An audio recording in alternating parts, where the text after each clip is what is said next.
Yo folks, and welcome to the channel. In today's video, we'll be talking about the latest gacha games, mobile titles, and games coming to April, gacha news weekly, and more. Let's go ahead and jump right into this. First things being is Touhou Arcadia Record. This is going to be coming out in JP. In case you sort of want to get a look at how it's going to be looking in some ways, it's going to be bringing you the Touhou characters in this more realistic format. It's not going to be in the more chibi like sort of style. And all of the Touhou characters are going to be having these wonderful abilities. Honestly, it's really cool to see Touhou in the mobile front getting this sort of limelight within it. But that's going to be a thing coming soon.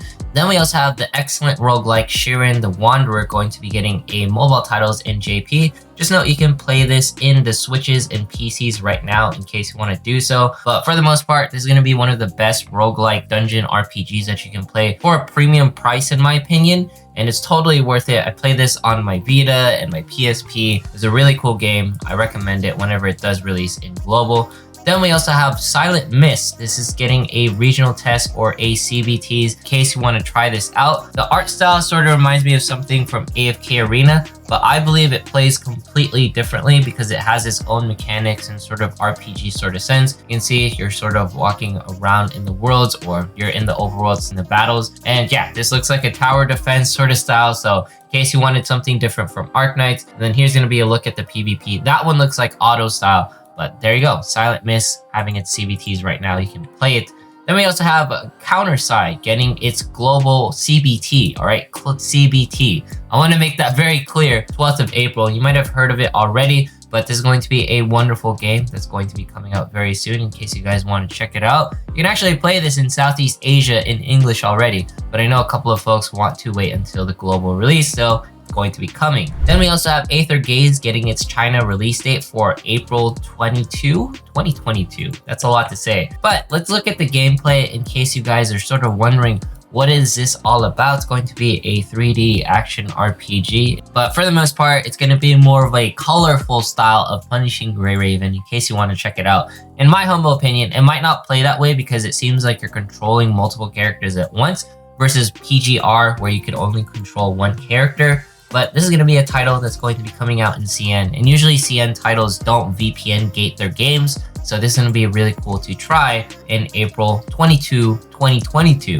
That's a fun one to say. And we also have Holoearth that has a mobile and PC versions that's going to be releasing. I don't know when, because this is going to be brought to you by the Hololive peoples. There's Fubuki-san, Mio-san, and the director of this game, A-san, doing emotes and essentially enjoying the game. It's gonna be pretty cool in my opinion. There's a lot of things to do. It's gonna be an open world. You can build houses. And yeah, I really like the Hololive series. If you guys like Hololive, I think this is gonna be cool. It's gonna be nice to see like Mori and Gargura, Takanashi Kirara, Amelia Watson, and Ina-san all playing this game. Iris. I wish I could name all the Hololive people. I'm a huge Hololive fan. But this is going to be really cool whenever it does decide to release. Then we also have Seven Sphere. This is going to be a waifu game that I just want to keep our eyes on because stylistically, the waifus look really nice and I want to play this one because I'm a D-Gen and anything that looks this amazing, I just want to keep my eyes on. No gameplay footage yet, but also sort of seems to be a cheap title. But man, like I said, I'm here for the waifus and that's what I come for gacha games sometimes at the end of the day.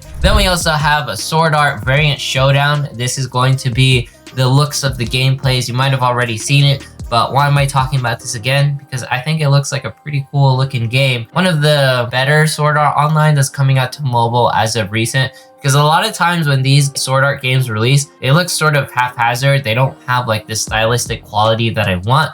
And this one definitely feels like it's more combo action oriented. Something that I've always wanted for a mobile title in the Sword Art series. Then we also have Tom Clancy's Rainbow Six mobile announcement. So in case you guys want to look at some of the trailers and stuff, this is going to be Tom Clancy's, I don't know why this is a Tom Clancy game, because there's no like hiding or there's no like secret agency stuff. You're just essentially fighting people, it's probably going to be like a 5v5, something like that, because that was the Rainbow Six formula. Might be different, but at the end of the day, this is going to be a title brought to you in the mobile front with the Tom Clancy sticker and tags on it. I don't know if you'll enjoy it. All right, so this is probably one of the hypest news that I have to say for this week's mobile. One of the hypest, all right? One Piece Dream Pointer. That is going to be the title of this game. And the reason why I like it so much is just look at the sheer quality and quantity that you are getting out of this game. Luffy running away from like the Navy and everything. This game looks really nice, and oh my goodness, I love how it pays homage to all the different like timelines within One Piece, and Luffy punching out all the different enemies and pirates he had to face in this sequence. It looks stunning. This is that cell shading sort of style, the anime, manga, perfection of the way I like to see my mobile games. Reminds me of how Blue Clover sort of looks, or Black Clover. Why did I say blue? And yeah, this is game. It looks really cool. I can't wait to see it. This has to be one of the most beautiful One Piece titles coming to the mobile fronts. I want to play it. I'm a huge One Piece fan. I love One Piece to death. One Piece Luffy unlocked Gear 5. I'm not sure if that's like a thing, but you know, no spoilers on that, but Gear 5 looks cool. And this game sort of releasing when One Piece is at its height right now in manga, it sort of makes sense. So One Piece Dream Pointer coming to you soon.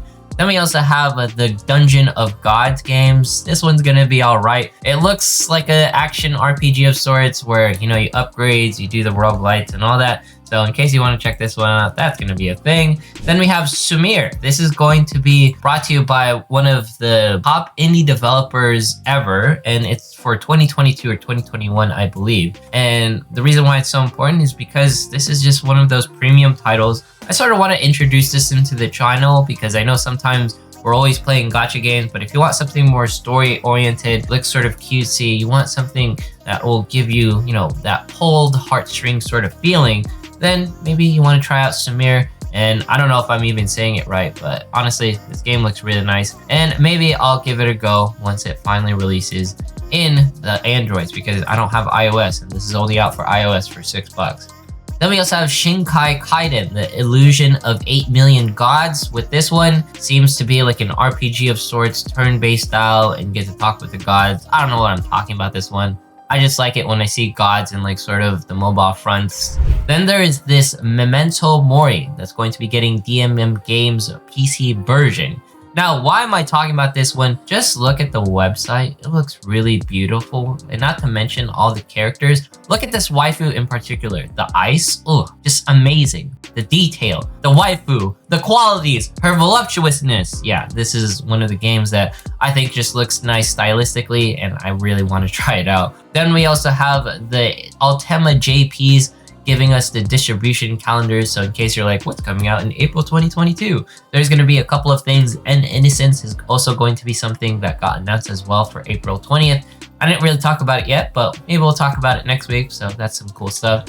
Then we also have Ultima JP recommending you some Bishoujo style games. You don't know what Bishoujo means. It means cute or beautiful girls. So we have Counterside right here. Then we have Project Sekai. Then we have Umamisume. We have Black Surge Knight. I know a lot of you guys are looking for gacha games or mobile titles to sort of try out. By the way, I'm fighting a cold. That's why my voice is like going in different sounds and volumes. But I just want to scroll through this. I'll provide a link in case you guys want to look at it. But for the most part, in case you're like, oh, which game do I want to try out? I know you can't understand the moon runes, the katakanas, the kanjis, the hiraganas, and all that stuff. But you can, you know, use translation apps and all sorts of things if you want to get through it. But I'm sure some of these will also be in English in case you want to look hard enough. And let's jump into the next things. Guardian Tales with a huge wall of text with the development updates for this one. Look at this. It's probably like 10 pages long. I don't know why they're trying to write an essay, but Guardian Tales getting a huge amount of updates. In case you want to check it out, you know, feel free to look up Guardian Tales news. That is going to be awesome. Then we also have Day A Live and Last Bullet getting a collab. I didn't sort of see this coming, but Last Bullet sort of makes sense. If you don't know what Last Bullet is inspired by, it's a Sinnoh Alice, you know, that sort of real-time PvP mechanic. So if you wanted to see Day Alive in like this sort of format and PvPs and all that stuff, you know, feel free to check it out. I guess you're going to be dating them in the Last Bullets. But honestly, the art style looks really cool. You can't go wrong with Day Alive.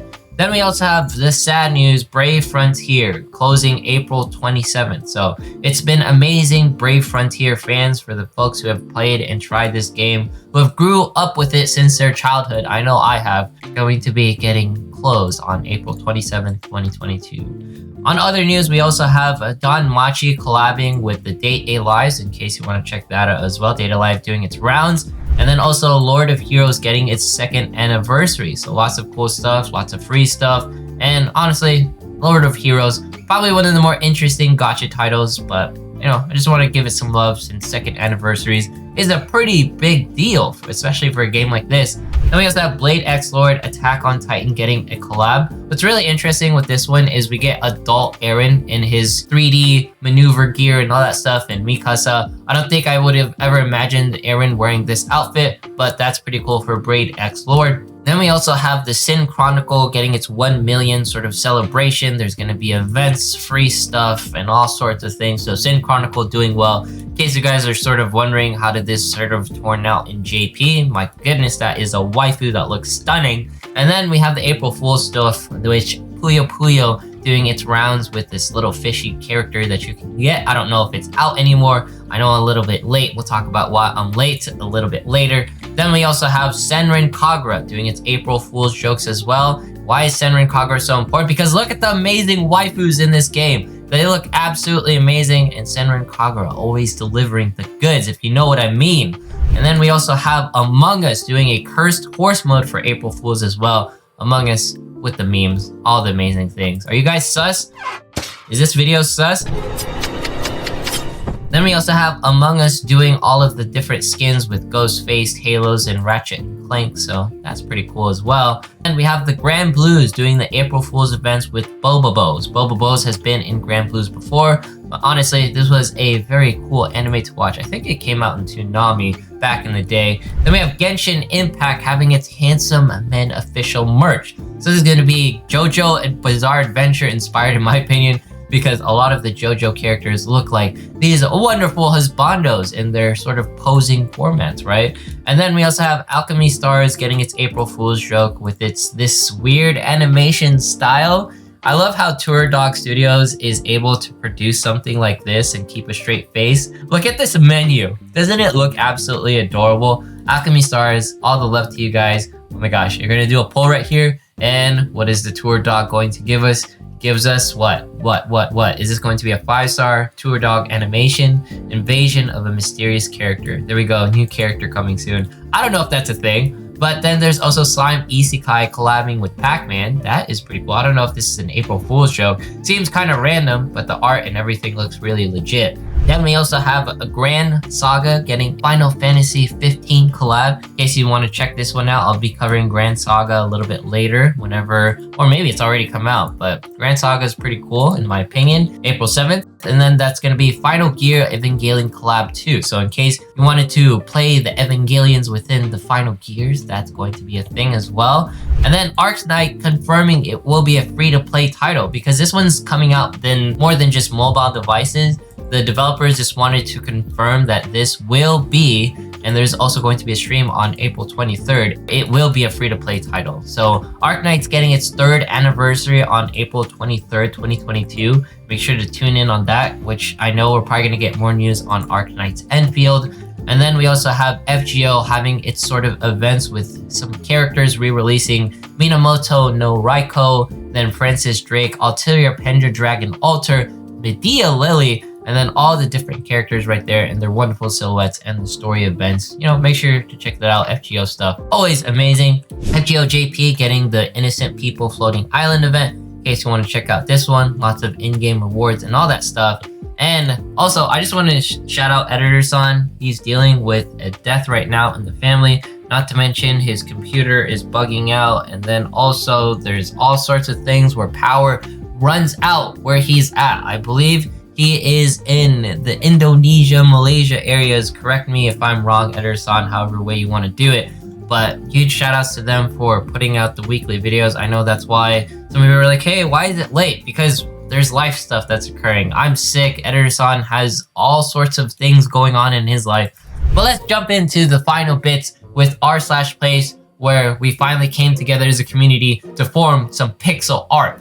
So this is going to be Gacha Alliance, essentially forming all these different gacha games over time. I thought This was one of the coolest things. Oh my gosh, was that Editor-san, do something. Don't let that be shown. But there we go. We have our wonderful gacha games with the Gacha Alliance essentially forming our wonderful games because we are a gacha community. We are an alliance, and this was the end game. MiHoYo, they almost got deleted by the Blue Blocks peoples.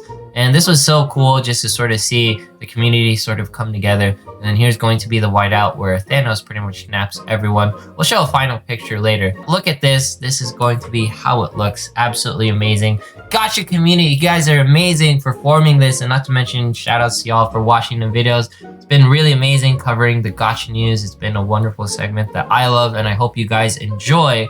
And then also, this is going to be the formation of all of the people within the Gacha Alliance. So thank yous to the Dragalia Lost, Grand Blue Fantasy, Tetris Co., Project Sekai, Fire Emblem Heroes, Girls Frontline, Punishing Grey Raven, Arc Knights, Azure Lane, Blue Archive, Umamisume, Guardian Tiles, Poland Ball, Maryland, Princess Connect Redive, FGO, Freight Grand Order, Tears of Themis, Honkai, and Genshin Impact.